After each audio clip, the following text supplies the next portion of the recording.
Com muita alegria, estou me arrumando aqui para receber a doutora Andréa Menezes. Olá! Muito obrigada por ter vindo. Eu gostaria, eu já vou pedir para a doutora Andréa se apresentar, mas eu quero apresentar a doutora Andréa, que eu gosto de apresentar para as irmãs que passam comigo na IONI. Então, quando as irmãs falam, ai, Carol, e ginecologia? Você fala, não, a gente vai ter que fazer um acompanhamento complementar, você precisa passar na ginecologia.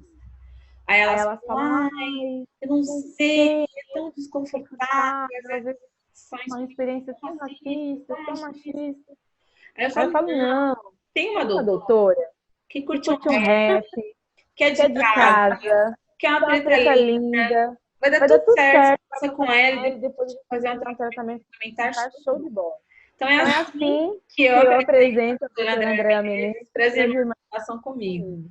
E eu gostaria muito que a doutora se apresentasse desse lugar um pouco mais formal, suas especializações, enfim, sua trajetória, doutora.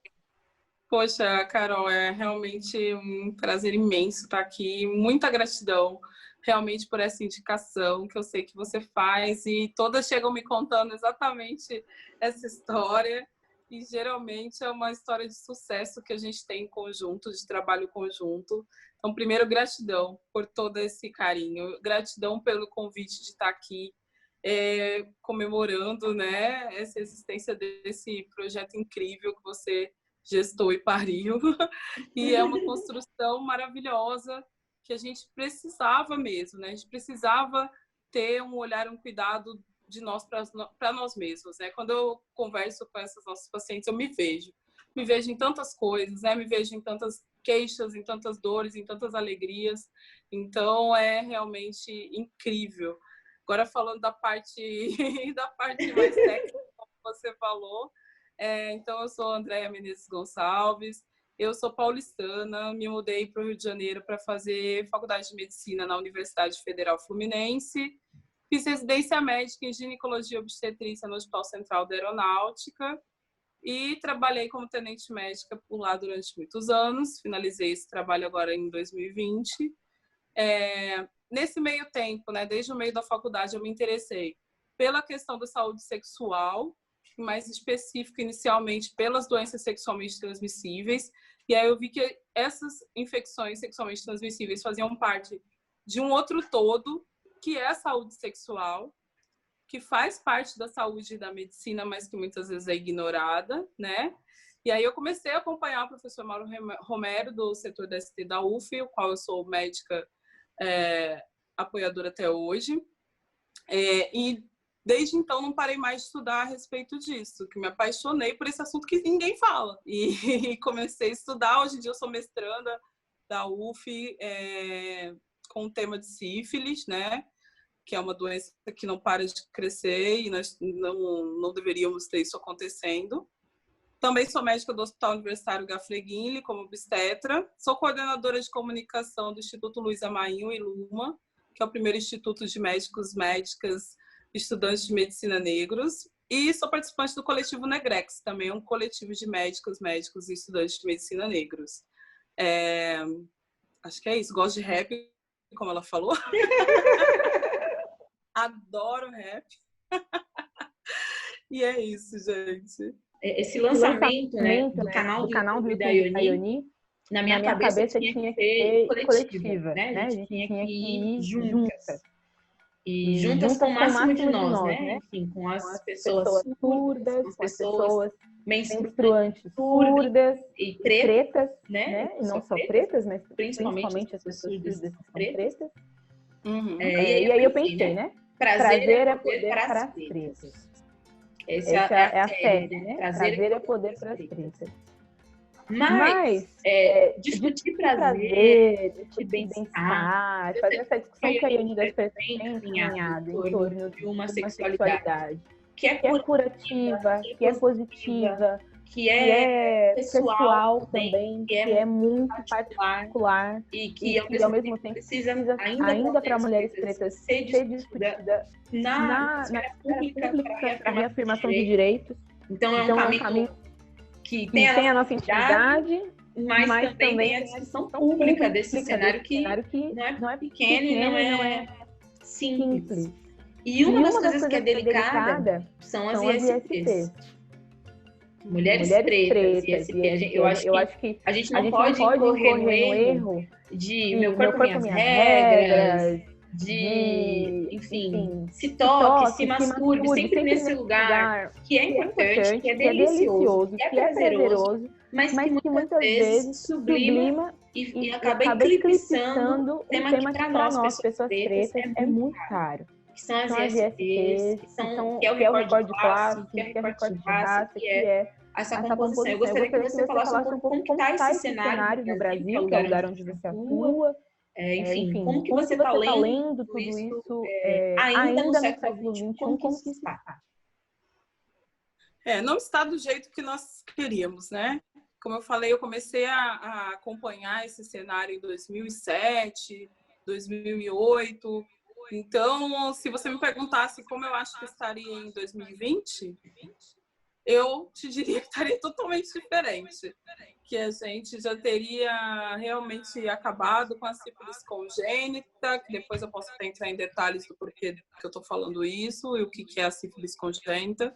Mas é uma coisa que, por exemplo, a gente achou que não estaríamos falando disso em 2020.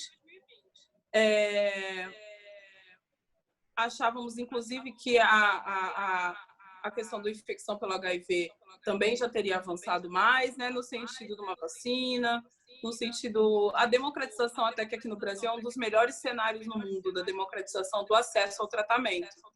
Apesar de não ser o ideal que a gente quer, ainda é um programa realmente espelhado no mundo inteiro. Mas a gente teve um retrocesso, né, nos últimos 5 anos, mais ou menos, 5 a 10 anos. A gente teve uma subida dos números das infecções sexualmente transmissíveis no mundo inteiro, e no Brasil não foi diferente. No Brasil, a gente tem um pouco a questão da gente ter aumentado a notificação, né, de ter tido, principalmente com os programas de medicina da família, ter expandido o rastreamento, ter estendido a educação em saúde, e as pessoas terem se testado mais, e essas pessoas terem sido mais notificadas. Mas tem também a questão que teve no mundo inteiro das pessoas esquecerem um pouco a importância do uso do preservativo, seja feminino ou masculino, e não terem visto aquilo que a gente que viveu na década de 80, início da década de 90, viu, que foi as pessoas morrendo realmente de AIDS, né, que é a síndrome causada pelo vírus HIV, e terem perdido um pouco o medo, sim. Tem, sim, essa questão nos últimos 2 a 3 anos. Tem se visto um aumento da promiscuidade com o uso dos aplicativos, né? Foi até o que a gente discutiu muito lá no nesse encontro internacional que você citou, que eu participei, que foi do CDC em Washington em 2018, que é o maior evento mundial de prevenção em infecções sexualmente transmissíveis. Então, foi uma coisa que veio dados do mundo inteiro, o Brasil não estava diferente. Então, teve um uso, né, desses aplicativos de forma um pouco mais despreocupada, como você falou, desse jeito. Ninguém aqui está entrando em moral, né? Legal meu corpo, minhas regras, legal, né, não ter essa questão de porque eu saio com mais de uma pessoa, eu sou promíscuo, mas tem sim a questão de saúde que isso implica, né? Se você realmente não vai usar preservativo em todas essas situações, mesmo usando preservativo, eu gostaria de lembrar que a gente se expõe principalmente ao HPV, né, ao vírus HPV, que causa o câncer de colo de útero. Então, a gente se expõe a tudo isso. Quando a gente aumenta o número de parceiros, a gente vai se expor mais. É questão de... Ninguém aqui é de moral, é de lógica. E a lógica se transfere realmente para a realidade nesse caso. Então, o que é importante falar de pessoas pretas nesse cenário? Nós ganhamos em todas as estatísticas, no mundo inteiro. Mesmo quando se corrige dentro da proporcionalidade de cada população, as pessoas pretas se infectam mais e morrem mais por doenças sexualmente transmissíveis. Tem mais morbidade, né, que são consequências, e mais mortalidade. Então, isso envolve questão socioeconômica, sim, né? Envolve questão de acesso à saúde e envolve questão de acesso à educação nesse sentido. Então, é muito importante que pessoas pretas parem para pensar, parem para falar, parem para discutir a respeito de saúde sexual e principalmente das infecções sexualmente transmissíveis. Mas eu fico pensando, e não ter Andréa médica? não ter Monique, não ter tantas dos nossos... Negar essa ciência de modo, inclusive, a afastar-nos desse processo já ocidentalizado, já colonizado e contemporâneo é muito grave. É muito grave dizer para as irmãs: ai, trato o HPV com ervas. Não, irmãs, precisa ir ao médico, precisa fazer teste, precisa fazer acompanhamento. Sabe? E isso diz respeito a um nível de responsabilidade comunitária. Né? Exatamente. Um tipo de orientação de abandone a alopatia, pare de frequentar o médico, para nós, pessoas pretas, que em geral estamos localizadas em territórios pauperizados, com acesso precário a uma série de coisas e serviços de saúde, especificamente aqui, negar o pouco que tem, é negligenciar a saúde comunitária. E é um debate que a classe média, branca, não sabe do que se trata, porque a vida inteira teve médico de família à disposição. A gente não pode cair nesse, sabe, nesse engodo de que a medicina, a ginecologia começou ali, com aquele cara, com aquele monstro que experimentava em mulheres negras. A ginecologia não começou ali, não, gente. A ginecologia começou no Quemê, ou Egito, como queira chamar. Pécheset foi a primeira médica documentada na história mundial, meu povo. Né? Não se sabe nem se ela era realmente médica, mas se tem certeza de que ela era supervisora dos médicos de todo o Egito, que talvez ela fosse uma parteira tão respeitada e com tanto conhecimento que ela supervisionava o trabalho de todos os médicos do Egito. Então, ali começou, assim, a ginecologia. Então, eu acho que é isso que a gente tem que lembrar. É importante a gente não ter esse desprezo tão grande pela medicina ocidental ou alopática, porque ela tem, sim, o papel na nossa vida moderna. É muito imperativo que essa linguagem que afasta cada vez mais pessoas indígenas, pessoas pretas, do acesso a si mesmo, seja decifrado para alguns de nós. Então, a gente tem esse privilégio de já vir com esse olhar, de me conectar com essa dororidade daquela mulher que está ali internada. E não que todas as pretas têm a mesma história, que a gente tem esse problema também, né, no racismo estrutural ali dentro do atendimento médico, né? Ver uma preta também, é usuária de drogas, né? Não cuida da pressão, né? Só tem uma profissão, né? Empregada doméstica. Então, assim, a gente também tem essa luta para que aquela mulher tenha um olhar de equidade, né? Preciso saber a história daquela mulher. Muitas vezes, profissionais não sabem a história daquela mulher e tratam ela como todas as outras, né? Seguindo a nossa história de invisibilidade, objetificação, que traz tantas mazelas. Então, eu acho que é isso. A importância da gente estar lá é a gente já vir com esse olhar. Não precisa aguardar que a Faculdade de Medicina cumpra o seu papel de ensinar isso, né? Porque todos têm essa responsabilidade.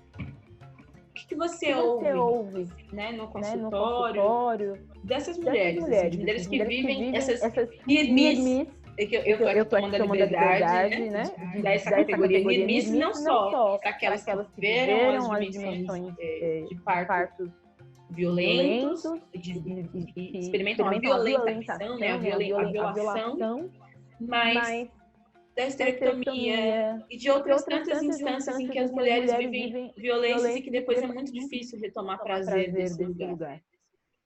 A maioria das mulheres tem uma iniciação sexual violenta ou que eles estão querendo chamar de negativa. Às vezes ela não é violenta, mas ela é totalmente negativa, né? Ela vem ali com uma situação sem prazer que pode afetar o resto do futuro sexual dessa mulher. Então, ela teve uma relação ali sem prazer, mas aquilo foi falado para ela que era daquele jeito. É assim mesmo. É isso. Então, ela vai passar a vida inteira até ela descobrir alguma informação de alguma fonte de que não é daquele jeito. E algumas não vão descobrir isso a vida inteira. Vão passar uma vida inteira achando que é normal ela não ter prazer, é normal ela nunca ter tido um orgasmo e que aquilo é o que tem para ela. Então, eu não vou nem entrar aqui naquelas que têm essa experiência na infância, né? Porque aí eu acho que é óbvio demais o que o futuro sexual dessa menina, né? Ela vai ter muita sorte se ela encontrar ali uma rede de apoio, né? Uma rede de tratamentos que façam ela ter o mínimo de uma vida sexual saudável. Então, não vou nem entrar nesse mérito. Estou começando lá na mulher adulta. Então, a mulher adulta que tem já uma iniciação sexual um pouquinho mais tarde, ela já vai ter esse problema. E ela vai ficar com essa vida sexual sofrendo várias microviolências ou macro, né? Achando que aquilo é normal muitas vezes, né? No caso das mulheres pretas, a gente já tem essas microagressões provocadas pelo racismo, pela colocação de padrões físicos de beleza que não são os dela, inatingíveis, né? Então, ela vai ser sempre aquela menina que vai sobrar, né? Desde pequena, ela tem essa questão de rejeição. E isso pode levá-la a várias experiências ruins, onde ela se coloca no lugar de não merecimento, né? De não merecimento de afeto, de não merecimento de prazer. Outro dia eu estava lembrando de uma história que me marcou muito. Porque eu gosto muito de contar essas histórias para os residentes, para eles se atentarem a certos detalhes. E aí, acho que foi semana passada, inclusive, eu estava contando para 2 residentes, a gente estava falando de meninas jovens que a gente tem que dar diagnósticos que vão afetar o resto da vida dela.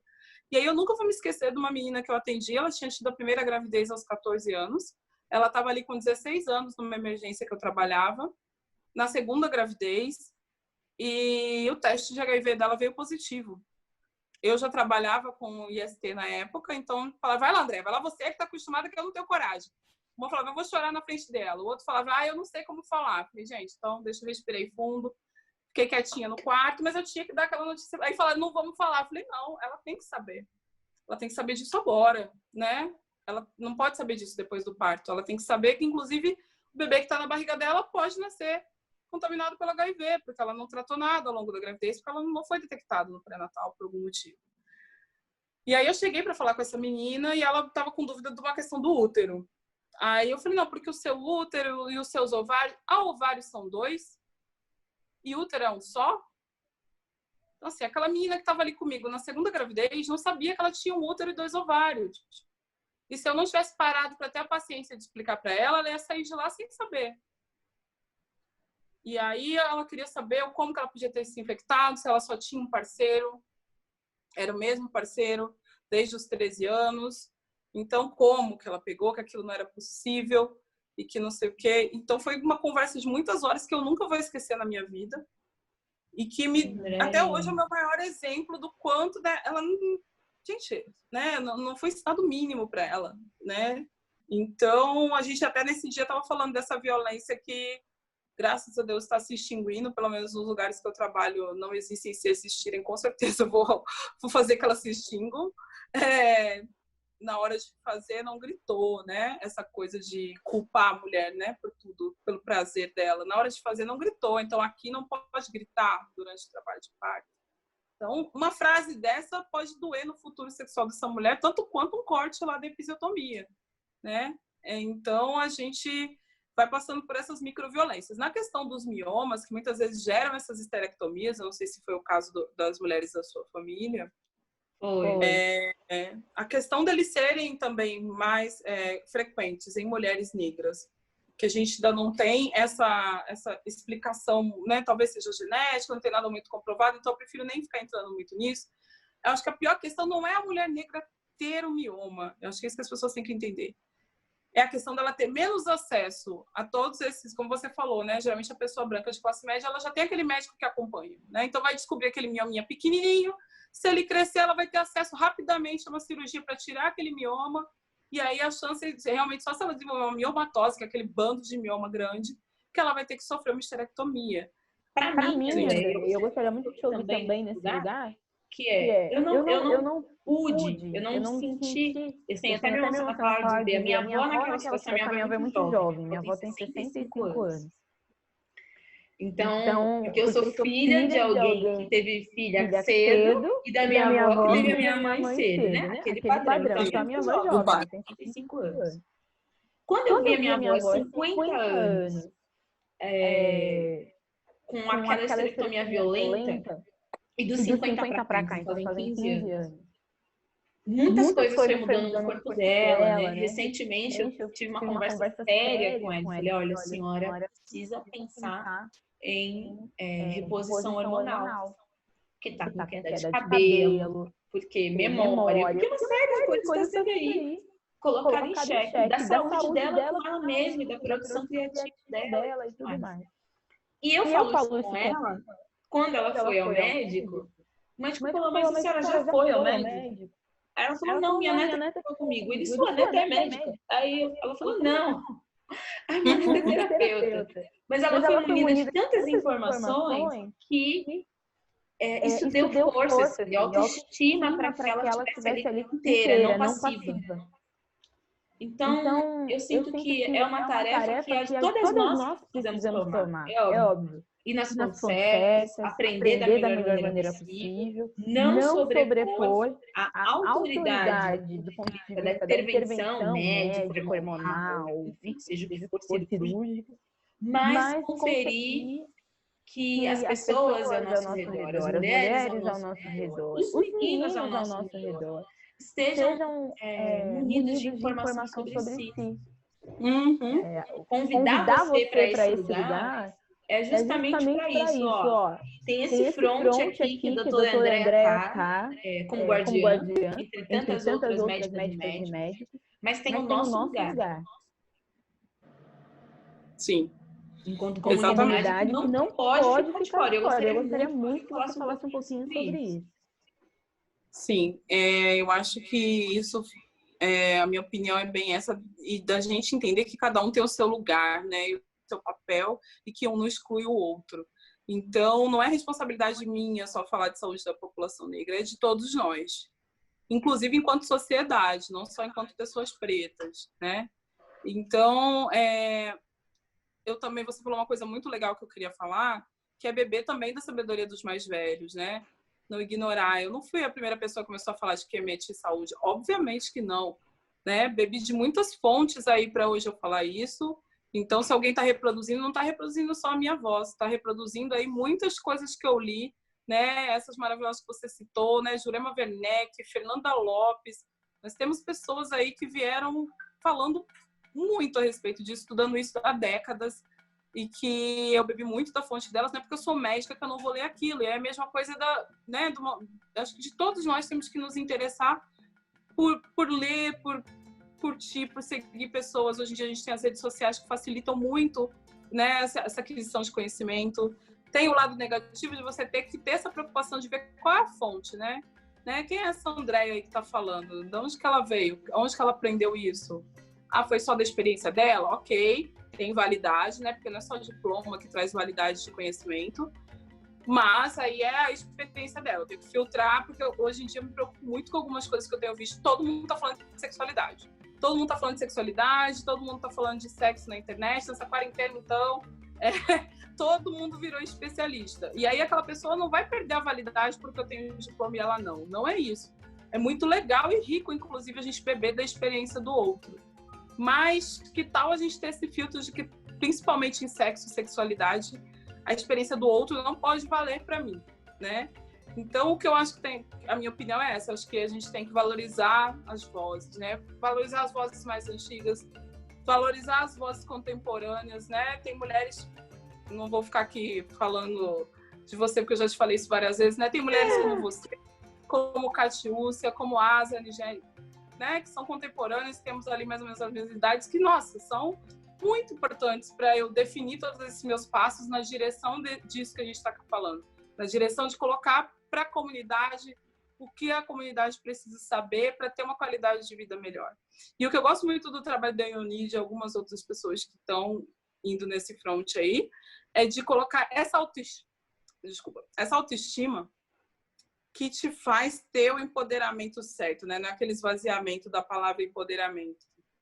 É aquele empoderamento com conhecimento do que pode acontecer com o teu corpo, é aquele empoderamento de você realmente já ter ouvido falar de algo aqui e saber a hora de questionar um profissional de saúde que está te atendendo, pode ser o seu médico, né? Pode ser uma enfermeira, pode ser um farmacêutico, pode ser um fisioterapeuta, você saber o que questionar, né? Então, não é que você tem que chegar numa consulta sabendo mais que o médico, não é que você sempre tem que estar contestando os profissionais, não é isso.